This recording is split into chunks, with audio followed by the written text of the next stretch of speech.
الحمد لله وكفى والصلاة والسلام على سيد الرسل وخاتم الأنبياء وعلى آله وأصحابه الذين أوفوا عهده الذين هم خلاصة العرب الأربع وخير الخلائق بعد الأنبياء. أما بعد فأعوذ بالله من الشيطان الرجيم. بسم الله الرحمن الرحيم. يا أيها الذين آمنوا عليكم أنفسكم لا يضركم من ضل إذا اهتديتم إلى الله مرجعكم جميعا فينبئكم بما كنتم تعملون.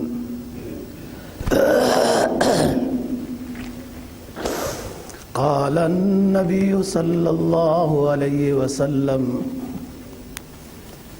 إذا قال الرجل أهلك الناس فهو أهلكهم.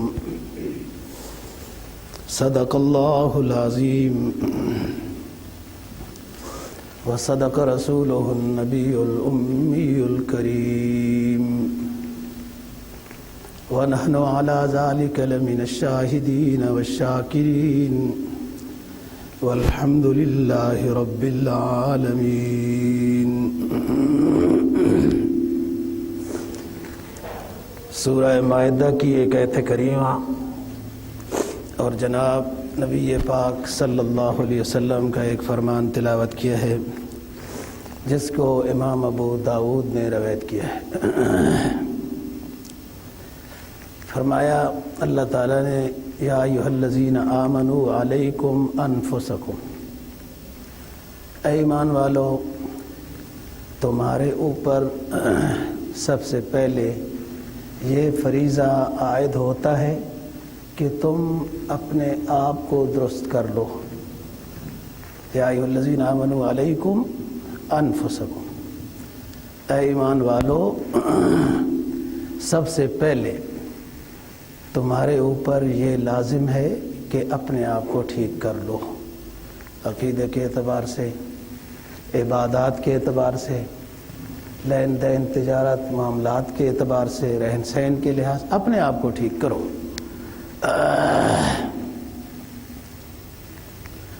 لا یضرکم من ضل اذا اہتدیتم، جب تم ہدایت پر رہنا چاہتے ہو تو کوئی دنیا کی طاقت تمہیں گمراہ نہیں کر سکتی. جب تم ہدایت پر رہنا چاہتے ہو پھر پوری دنیا ایک سائیڈ میں ہو جائے تمہیں گمراہ کرنا چاہے نہیں کر سکتی، کہ تمہارے ساتھ مدد اللہ کی ہے، ان کے ساتھ شیطان کی ہے. شیطان تو موقع کے اوپر دھوکہ دے جاتا ہے. ہاں الی اللہ مرجعکم جمیعا فینبئکم بما کنتم تعملون. دنیاوی لحاظ سے انسان عذر پیش کر سکتا ہے، کسی کے سامنے کوئی مان بھی لیتا ہے کہ میں نے بڑی صدق کے دل سے کوشش کی تھی، یوں کیا تھا، کامیاب نہیں ہو سکا. لیکن حقیقت کیا ہے کہ واقعتاً آپ نے کوشش کی تھی نیک بننے کی یا نہیں، اس کو اللہ جانتا ہے. الی اللہ مرجعکم جمیعا، پھر تم سب کو اللہ کی طرف لوٹ کر جانا ہے. حقیقت کیا ہے؟ وہ علیم بذات الصدور ہے، حقیقت سے وہ باخبر ہے.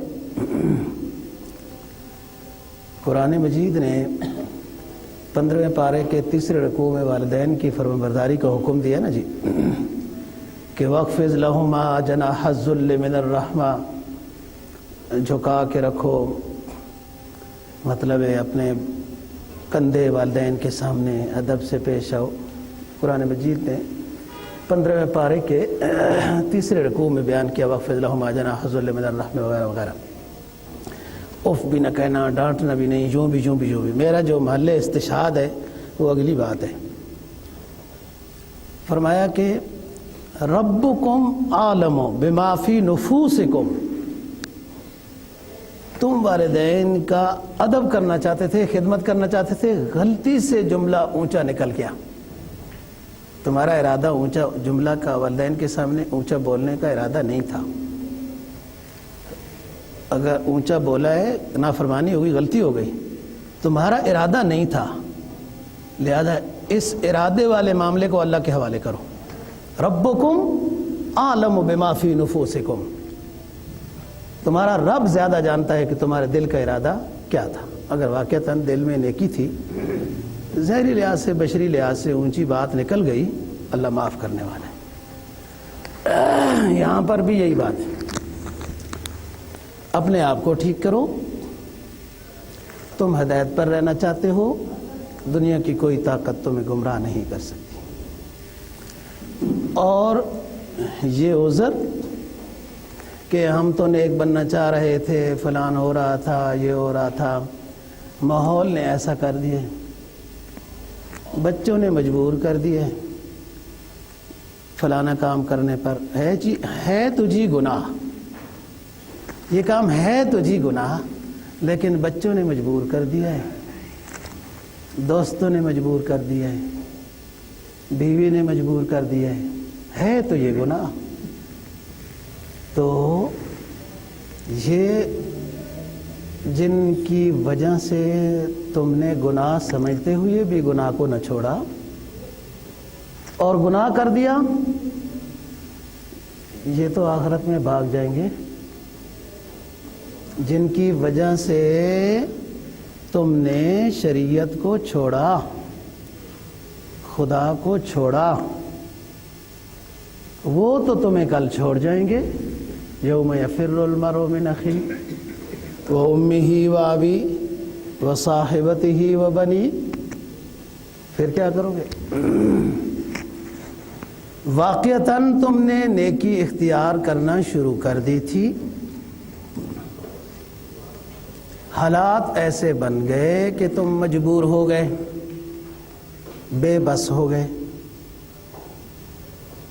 واقعتاً آپ کا عذر صحیح ہے تو اللہ جانتا ہے، الی اللہ مرجعکم جمیعا فینبئکم، کیونکہ انسان اس حد تک مکلف ہوتا ہے جس حد تک اس کا بس چلتا ہے۔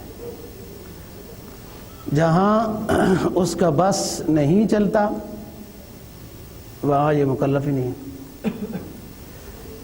بہت سارے گناہ ایسے ہیں دوستو، بہت ساری خلاف شرع باتیں ہمارے رواج میں ایسی ہیں کہ جن کو ہم روکنا چاہیں روک سکتے ہیں۔ ہم میں سے ہر فرد ان کو دور کرنا چاہے دور کر سکتا ہے۔ بس یہ کہہ دیا جاتا ہے جی حکومت نہیں صحیح، فلانا صحیح نہیں ہے، فلان صحیح نہیں ہے، یہ ویسے ادھر کر دیا جاتا ہے۔ جو ہم سے ہو سکتا ہے وہ تو ہم نے کرنا ہے نا۔ الی اللہ مرجعکم جمیعا فینبئکم بما کنتم تعملون، اللہ تمہیں تمہارے اعمال سے باخبر کرے گا، کون سا عذر تمہارا حقیقی تھا اور کون سا عذر حقیقی نہیں تھا۔ امام ابو داود نے جو حدیث نقل کی، اس کو اور محدثین نے بھی روایت کیا ہے، لیکن امام ابو داود نے جن الفاظ کے ساتھ حدیث نقل کی وہ بہت زیادہ واضح ہیں، آسان ہیں۔ فرمایا رسول پاک صلی اللہ علیہ وسلم نے، اذا کان الرجل ہلک الناس فهو اہلکہم، بعض آدمی یوں کہتے رہتے ہیں، معاشرے میں ماحول میں یوں کہتے رہتے ہیں، لوگ برباد ہو گئے جی، لوگ ہلاک ہو گئے، بس رشوت کا بھی لین دین ہو گیا ہے، اور لوگ ہلاک ہو گئے جی، بے نمازی بھی ہیں، لوگ ہلاک ہو گئے، لوگ ہلاک ہو گئے جی۔ لوگ یہ نہیں، یہ تو اوج ثریا پر سفر کر رہا ہے، لوگ ہلاک ہو گئے۔ فرمایا فہو اہلکہم، یہ سب سے زیادہ ہلاکت میں یہ شخص مبتلا ہے جو لوگوں کو تو کہتا جا رہا ہے ہلاک ہو گئے دین سے دور ہو گئے، اور اپنے آپ کو بے نیاز سمجھا ہوا ہے۔ یہ حالت ہے ہماری۔ جب بھی ہم بیٹھتے ہیں بات کرتے ہیں فلانے لوگ ہلاک ہو گئے جی، فلاں یہ ہو گیا جی، آج کل معاشرہ اس طرح ہو گیا جی، اس طرح ہو گیا ہے، تو پہلے تو اپنے آپ کو تو سوچے نا، میں بھی اسی گروپ کا بندہ تو نہیں ہوں، میں بھی تو ہلاک شدہ نہیں ہوں۔ یہ جملہ دلیل ہے اس بات پر کہ میں تو بڑا اچھا آدمی ہوں، لوگ اچھے نہیں ہیں، میں بڑا نیک آدمی ہوں، لوگ نیک نہیں ہیں۔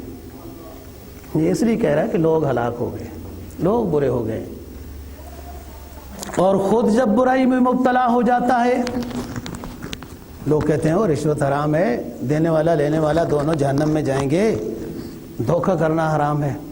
ہاں بات تو تم ٹھیک کہہ رہے ہو، لیکن کرنا پڑتا ہے۔ اس دنیا میں رہنے کے لیے یہ کرنا پڑتا ہے، بس یہ جب کرنا پڑتا ہے تو پھر تو کر لیا نا آپ نے سب کچھ۔ پہلے تو لوگ ہلاک ہو گئے تھے، یہ ٹھیک تھا۔ جب یہ گناہ میں مبتلا ہوا تو جب فکر دلائی گئی کہ یہ گناہ ہے جس کی وجہ سے لوگ ہلاک ہو گئے، تو کہتا ہے تو غلطی لیکن کرنی پڑتی ہے۔ جب یہ ہوشیاری، یہ جرأت، یہ بہادری انسان کے اندر آ جائے کہ اس کے لیے گناہ کرنا بہت آسان ہو جائے، تو بس یہ سب سے بڑی ہلاکت ہے۔ پہلے تو عذر کرتا رہا لوگ ہلاک ہو گئے، لوگ ہلاک ہو گئے، اور خود جب مبتلا ہوا گناہ میں تو کر گزرا۔ جب نفس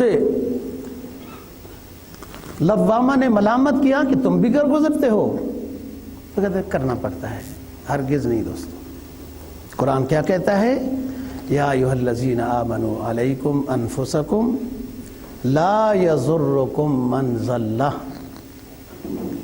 اے ایمان والو اپنے آپ کو درست کر لو، اپنے آپ کو نیک کر سکتے ہو نا، نیک کر لو۔ اس میں کسی اور کا کنٹرول نہیں، تمہارا اپنا ہے۔ اور اگلا عذر کہ جناب ماحول ایسا ہے، رواج ایسا ہے، ہر طرف بے دینی ہے، ہم کیسے نیک بنے؟ اس کو قرآن نے اگلی آیت میں جواب دیے، لا یضرکم من ضل اذا اہتدیتم۔ جب تم ہدایت پر رہنا چاہتے ہو پوری دنیا تمہیں گمراہ نہیں کر سکتی۔ ہر دور میں اللہ نے رجال کار یوں رکھے ہیں کہ اگر ماحول میں 70 بے دین نظر آتے ہیں تو 30 دیندار بھی نظر آئیں گے، اور لوگ یہ کہیں کہ جی اسلام پر عمل کرنا مشکل ہے، تو وہ 30 کیوں کر رہے ہیں؟ ان کے لیے اسلام پر چلنا کیوں مشکل نہیں ہوا؟ یہ عذر نہیں صحیح، کمر بستہ تو ہو، خود نیکی کی طرف آئے تو صحیح۔ بات یہ ہے دوستو، دین کا تعارف مختلف جمعوں سے کرا رہا ہوں کہ پورا نظام حیات ہے دین، اس میں عقیدہ بھی ہے، عبادات نماز روزہ بھی ہے، اور معاملات بھی ہیں۔ معاملات میں سب سے پہلے تجارت ہے۔ تجارت اسلام کا مطلوب پیشہ ہے، محبوب پیشہ ہے۔ جب اس کو اسلامی شرائط کے مطابق بجا لایا جائے تو اللہ کی مدد شامل حال رہتی ہے۔ نبی پاک صلی اللہ علیہ وسلم نے حضرت خدیجہ رضی اللہ تعالی عنہا کا جو مال لے کے ساتھ میسرہ غلام بھی گیا تھا شام کی طرف، آپ تجارت پر گئے تھے۔ آپ کے زمانہ میں جو آپ کی اسلامی حکومت آپ نے قائم کی مدینہ طیبہ میں، حضرات صحابہ اکرام رضی اللہ تعالیٰ عنہ تجارت کیا کرتے تھے۔ تجارت سے متعلق بات تھی عاریت۔ بعض دفعہ ماحول میں کوئی چیز عاریت کے طور پر لی جاتی ہے۔ ایک دن کے لیے آپ کی گاڑی ہمیں چاہیے، 10 دن کے بعد اس کو واپس کرنی چاہیے، اس میں کوئی نقص ہو گیا ٹھیک کرانا چاہیے۔ لوگ عاریت پر ہی قبضہ بھی کر لیتے ہیں اور بھول بھی جاتے ہیں۔ آپ کے ہاں پتہ نہیں کیا ہے معاملہ، ہمارے ہاں مولوی صاحبان سے یہ ہوتا ہے کہ کسی کے پاس گئے اور کتاب پسند آ گئی اس کی لائبریری میں، تو کتاب لوگ مانگ لیتے ہیں، وہ مولوی صاحب دے دیتا ہے کتاب، پھر وہ بھی بھول گئے یہ بھی بھول گئے۔ اس کو جب مطالعے کی ضرورت پیش آئے گی تو تب ملے گی نہیں ہے کتاب اور بندہ بھی بھول چکا ہوگا کون لے گیا تھا۔ عاریت کی چیز امانت ہے، اس کو واپس کرنا چاہیے۔ لین دین میں ایک معاملہ رہن کا ہوتا ہے۔ اسلامی طریقہ رہن وہ بہت آسان ہے، اور جو غیر اسلامی طریقہ رہن ہے وہ بہت ہی زیادہ غلط ہے۔ اسلام کا نظام تقسیم اراضی اور ہے اور سرمایہ داری نظام اور ہے۔ کسی کو پیسے ضرورت پیش آتے ہیں تو یہ شخص کہتا ہے کہ آپ کو 10,000 روپے دے دیتا ہوں آپ کو قرضہ، لیکن آپ کوئی چیز میرے پاس رہن رکھوا لیں۔ وہ گھڑی رہن رکھوا لیتا ہے، جب وہ پیسے واپس کرے گا میں گھڑی اس کو واپس کر دوں گا۔ یہ جو شے مرہون ہے، یہ گھڑی جو رہن کے طور پر رکھی گئی ہے، اس کو شے مرہون کہتے ہیں۔ اس سے دائن کے لیے فائدہ حاصل کرنا جائز نہیں ہے، وہ امانت ہے، اپنے پاس محفوظ رکھیں۔ یہی زمین کی بات ہے، یہی گاڑی کی بات ہے، یہی جس چیز کی بھی بات ہے، یہ اسلام کا نظام ہے۔ اور غیر اسلامی لوگ زمین رہن کے طور پر رکھتے ہیں فلانا فلانا، اور وہ کھاتے پیتے اس کا جناب کھیتی باڑی سب کچھ ہوتا رہتا ہے، اور ایک مدت کے بعد وہ قبضہ بلا لگان بن جاتا ہے، وہ قبضہ بلا لگان بن جاتا ہے، وہ شے مرہون کا یہ مالک بن جاتا ہے۔ یوں ہی وہ بھول گئے، وہ بابا فوت ہو گیا، اس طریقے سے کرتی ہے۔ جس طرح شے رہن میرے پاس رکھی گئی، جس نے رکھی بالفرض وہ دنیا سے چلا بھی جاتا ہے تو اس کے وارث کا حق ہے، اور اگر ان کو نہیں پتہ، اس کو تو پتہ ہے، وہ چیز واپس کرے اور اپنا وہ مطالبہ کرے، میرے اتنے پیسے دینے وغیرہ وغیرہ۔ رشوت، معاملاتی زندگی میں رشوت کا بہت بڑا بازار گرم ہے۔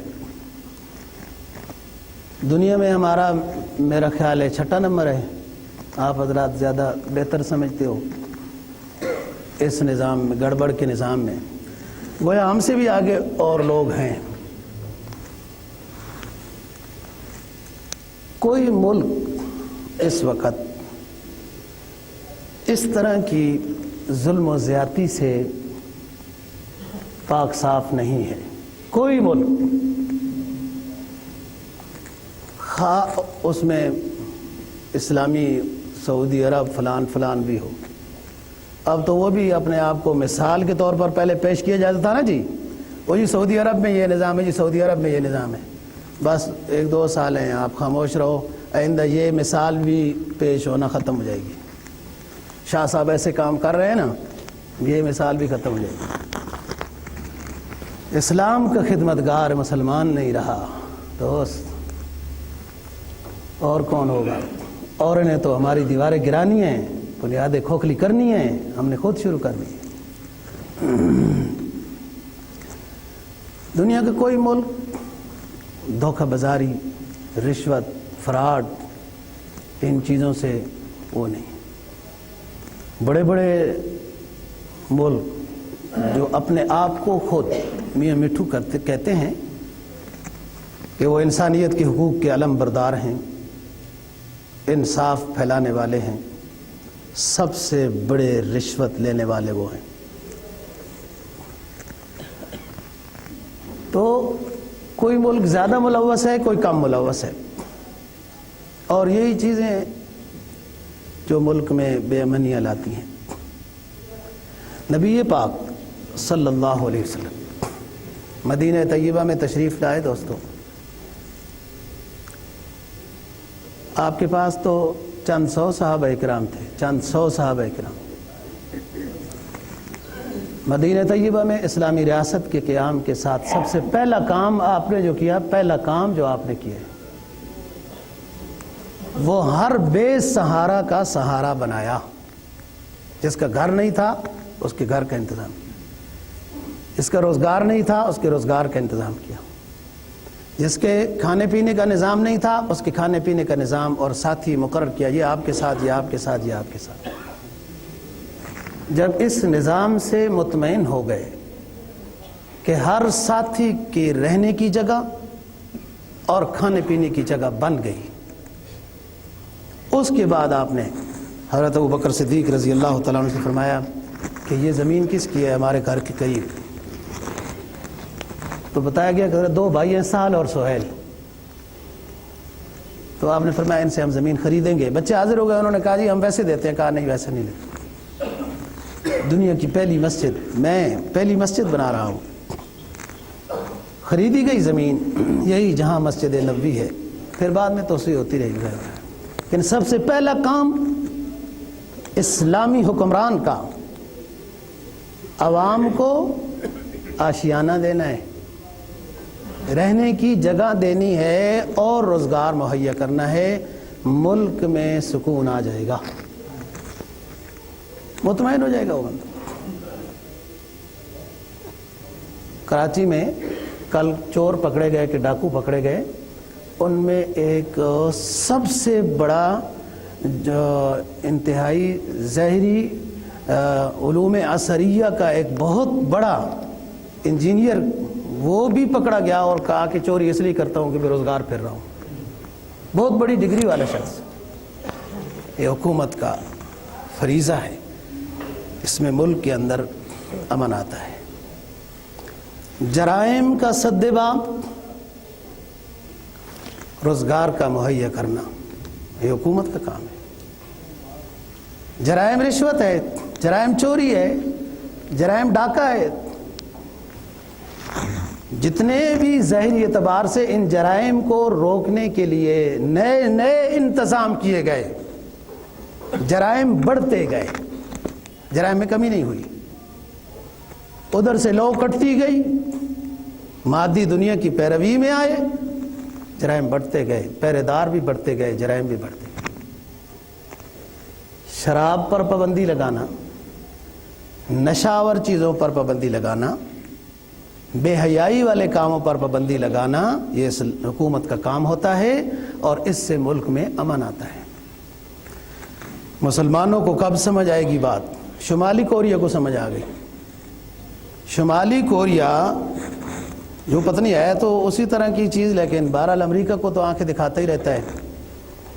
اس نے اپنے ملک میں شراب، ناچ گانا، اس طرح کی اور چیزیں جو اسلام میں بھی حرام ہیں، وہ اس نے ان کو ناجائز قرار دے دیا، بند کر دیا ہے. کیونکہ شراب، ناچ گانے اور اس طرح کے لاو و لعب سے ملک میں بے امنی آتی ہے. کفر کو سمجھ آئی بات.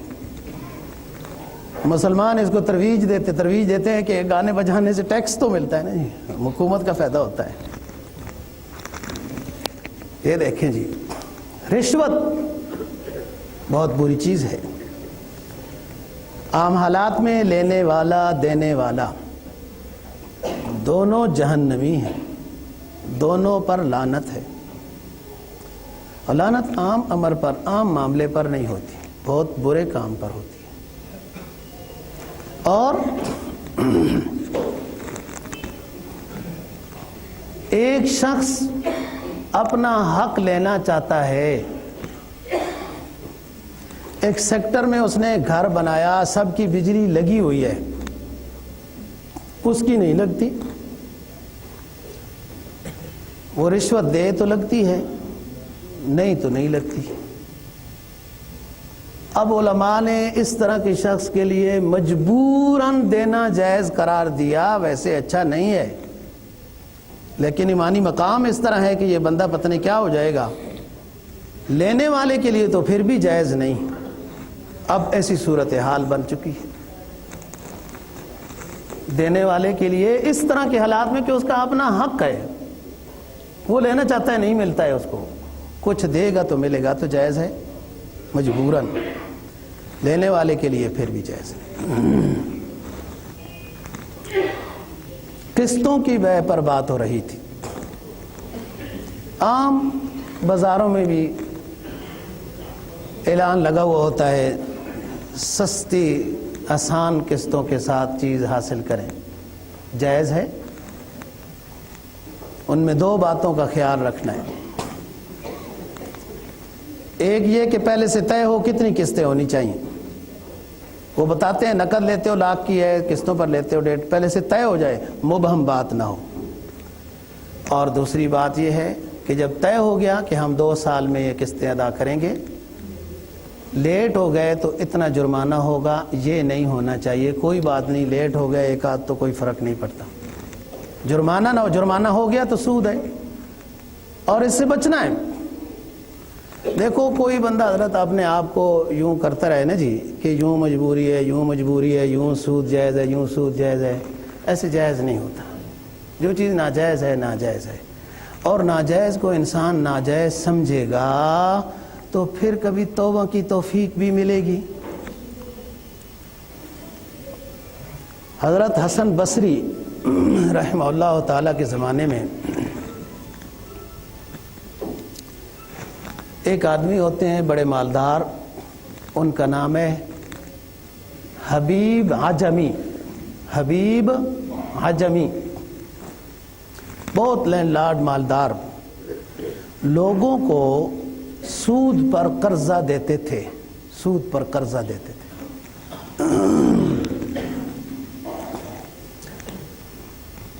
آپ بھی اپنے گاؤں وغیرہ علاقے میں نظر ڈالیں نا تو کچھ لوگ ایسے ہوتے ہیں جو سود پر قرضہ دیتے تھے جی، اور وہ اچھے شمار نہیں ہوتے تھے۔ علاقے والے لوگ ہوتے جاہل ہی تھے، پڑھے لکھے نہیں تھے، لیکن وہ یہ سمجھتے تھے کہ وہ بندہ جو سود پر لوگوں کو قرضہ دیتا ہے وہ بندہ ٹھیک نہیں ہے، سود پر کام نہیں کرنا چاہیے۔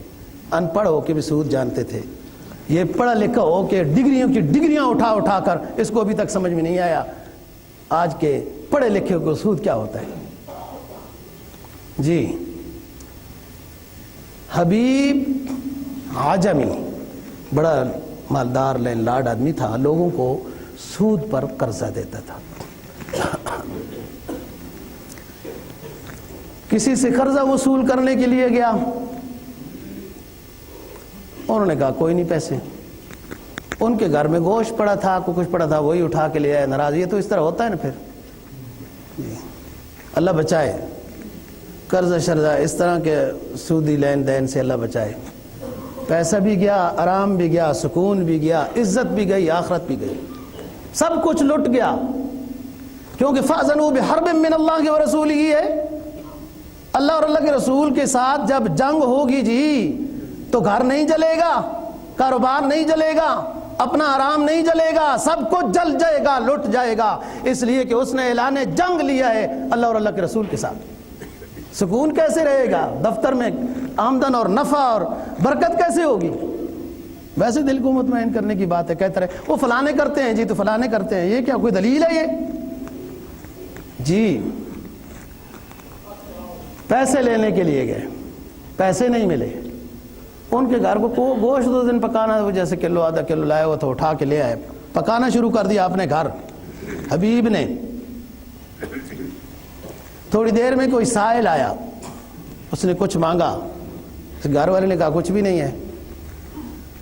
تھوڑی دیر میں گھر والی نے سالن کو ہلانا چاہا تو وہ ہنڈیا ساری خون کی بھری ہوئی ہے، وہ شور کو بتاتی ہے، شور پیسے لے کے دوڑتا ہے، کوئی اور چیز لے کے آتا ہوں، پکاتا ہوں، بھوک لگی ہے، یہ کیا ہو گیا؟ وہ دوڑتا جا رہا ہے، راستے میں بچے کھیل رہے تھے، یہ بھی امتحان ہوتا ہے، معلوم نہیں کیا بات ہے، بچے کھیل رہے تھے راستے میں، یہی 13-14 سال والے بچے. ایک بچے نے نعرہ لگایا، او بچوں ہٹ جاؤ ہٹ جاؤ ہٹ جاؤ ہٹ جاؤ، ادھر جمع ہو جاؤ، سارے ہٹ جاؤ، کھیل روک دو. وہ شخص آ رہا ہے جو لوگوں کو سود پر قرضہ دیتا ہے، اس کی پاؤں کی دھوڑ بھی اگر تمہارے اوپر لگ گئی تو ہلاک ہو جاؤ گے. ہٹ جاؤ ہٹ جاؤ، سودی لین دین والا شخص آ رہا ہے. یہ بچے کھیلتے ہوئے، وہ لوگ بچے جمع ہو گئے. اس بندے نے سنا، یار میں اتنا برا ہوں، میں اتنا برا ہوں. وہیں سے ہی وہ، یہ بصرہ کا شخص ہے، حسن بصری رحمہ اللہ تعالیٰ کا زمانہ تھا، وہاں پہنچ گیا، توبہ طیب کی، کچھ دن رہا. توبہ یوں کی، جس نے اصل قرضہ بھی دے دیا تو ٹھیک ہے، نہیں تو اصل قرضہ بھی معاف ہے. سود تو ہے ہی معاف جس سے لینا ہے نا، اصل قرضہ بھی کسی نے دے دیا خود خوشی سے تو ٹھیک ہے، نہیں تو وہ بھی معاف ہے. اللہ بس آپ مجھے معاف کر دیں. توبہ کر کے واپس آیا، توبہ کر کے واپس آیا. شیخ فرید الدین عطار رحمہ اللہ تعالیٰ نے تذکرہ اولیاء میں یہ واقعہ لکھا ہے. تو واپس آیا، اسی جگہ پہ بچے کھیل رہے تھے، تو ایک بچہ کہتا ہے ہٹ جاؤ ہٹ جاؤ، دیکھو کوئی اللہ کا ولی آ رہا ہے، تمہاری گرد اللہ کے ولی پر پڑ گئی تو ہلاک ہو جاؤ گے. یہی دیکھو پہلے کیا تھا، یہ بچے کہہ رہے تھے ہٹ جاؤ، تمہارے اوپر سود خور کی گرد پڑ گئی تو تم ہلاک ہو جاؤ گے. آج یہ بچے کہہ رہے ہیں ہٹ جاؤ، تمہاری گرد اللہ کے ولی پہ پڑ گئی تو ہلاک ہو جاؤ گے. توبہ ہو گئی.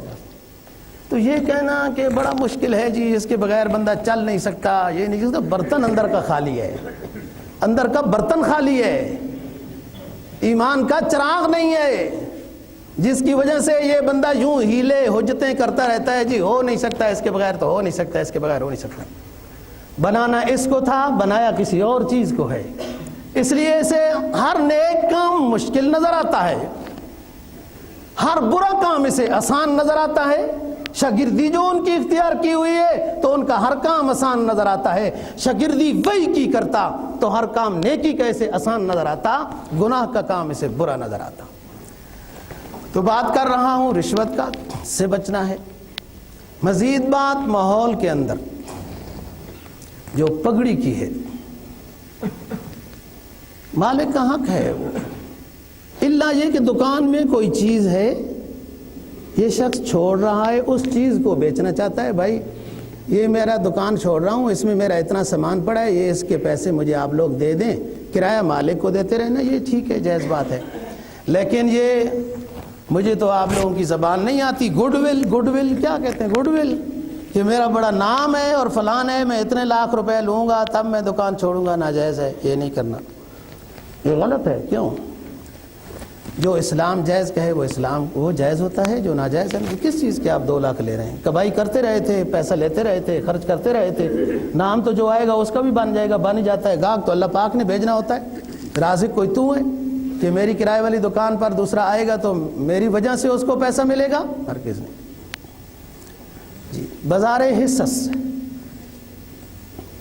شیئر کا کاروبار، اسٹاک ایکسچینج، بس 2 باتیں اس میں غور و فکر والی ہیں.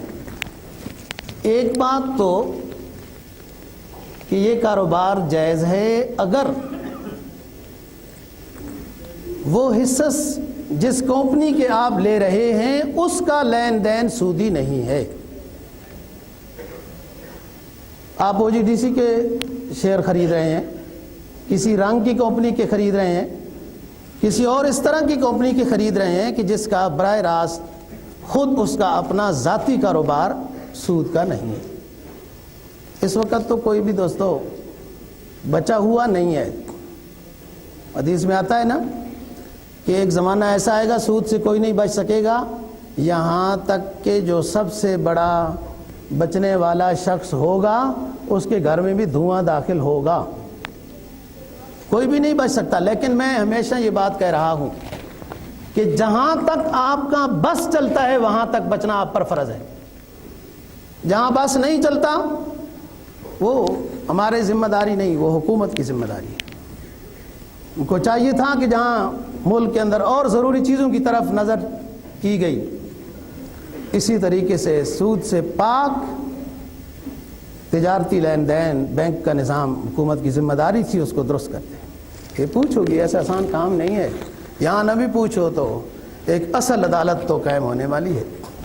حکومت تو خدمت کا نام ہوتا ہے، اور لوگ بعض اصل حقیقت سے بے خبر ہوتے ہیں اور وہ یہ سمجھتے ہیں کہ اس میں جی علماء نے کوئی کردار ادا نہیں کیا، علماء نے کوئی کردار ادا نہیں کیا، بس یہ کہہ کر وہ اپنی ذمہ داری نبھا بیٹھے، ذمہ داری ادا کر دی کہ جی علماء نے کوئی کردار ادا نہیں کیا۔ علماء نے ہر دور میں کردار ادا کیا ہے اور اس پر کتابیں لکھی گئی ہیں کہ سود سے محفوظ بینک کاری کی جائے، سود سے پاک نظام کیا جائے، شرعی عدالتوں تک، سپریم کورٹ تک، آخری درجے تک یہ کام کیے گئے۔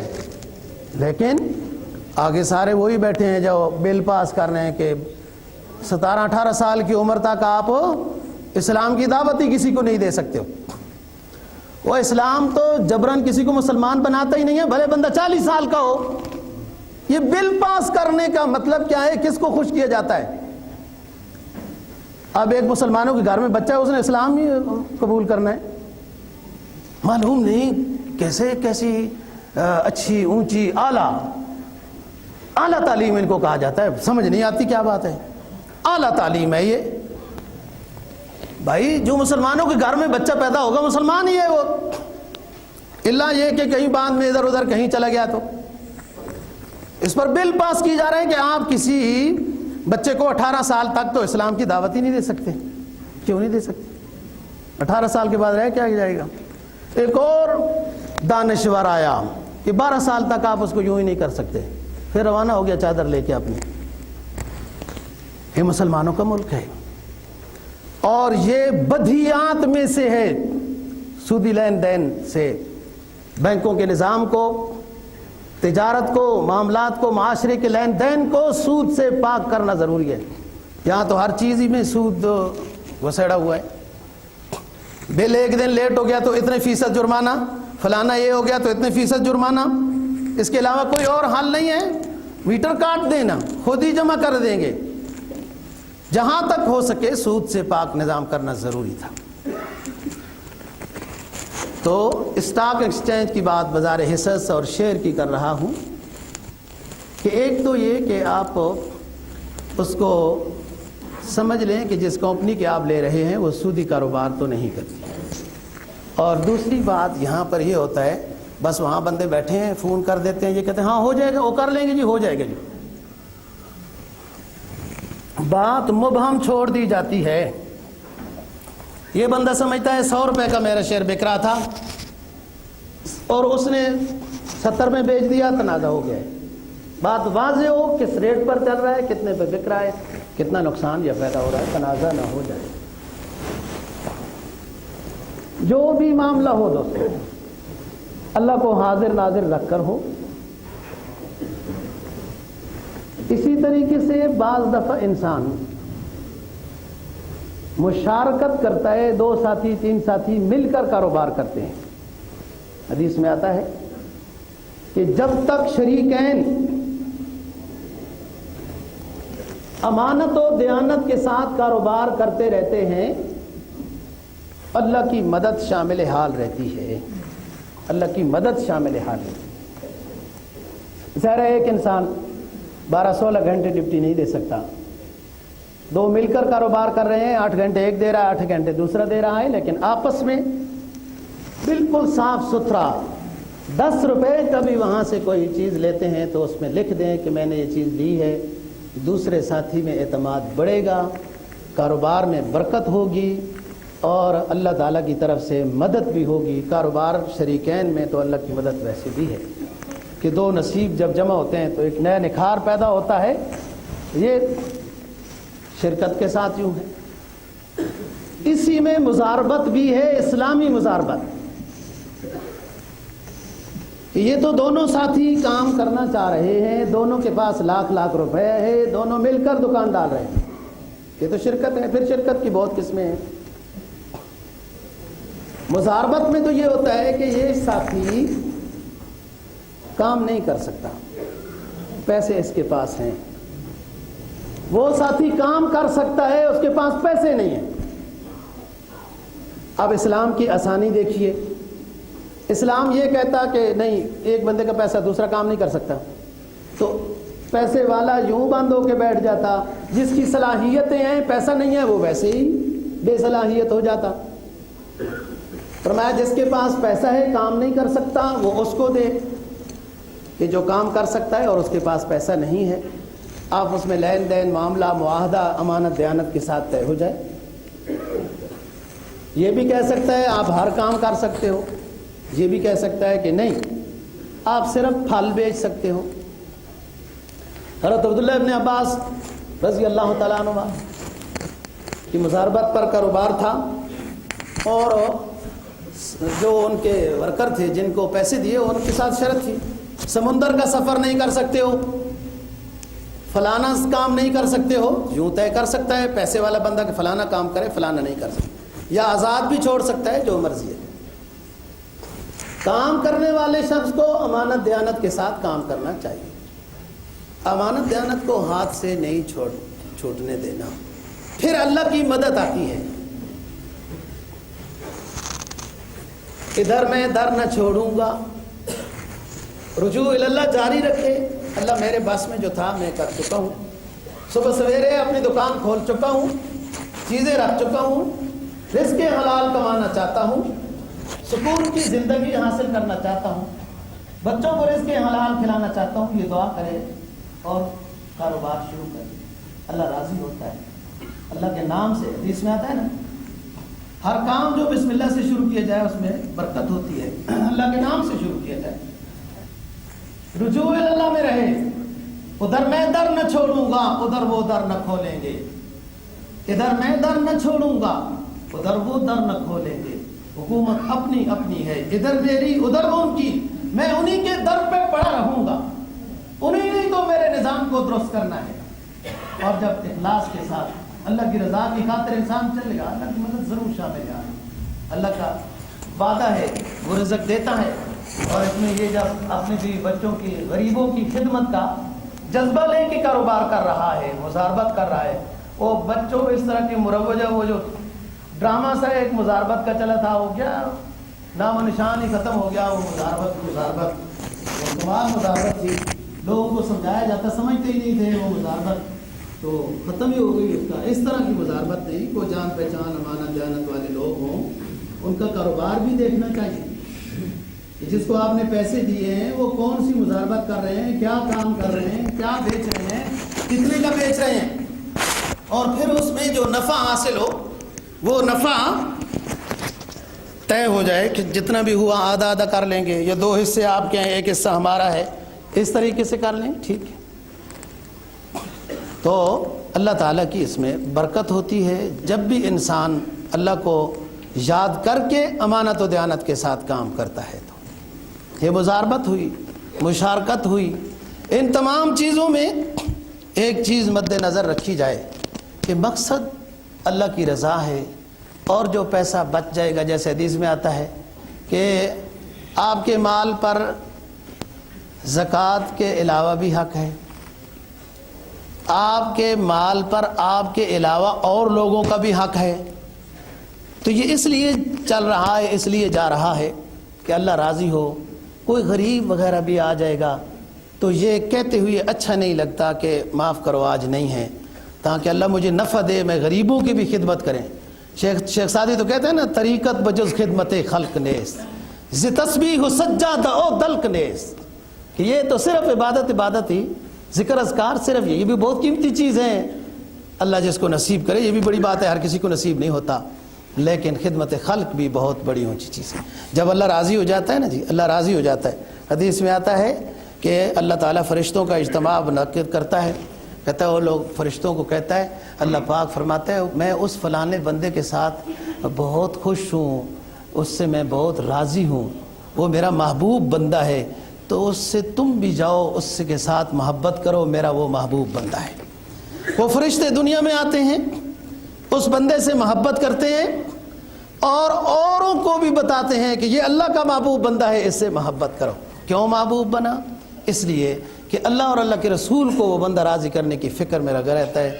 دوستو آج طبیعت کچھ صحیح نہیں ہے، جیسے نظام چلتا رہتا ہے، اسی میں بھی کوئی بہتری ہے، تو اللہ تعالی ہم سب کو شفا نصیب فرمائے۔ وآخر دعوانا ان الحمدللہ رب العالمین۔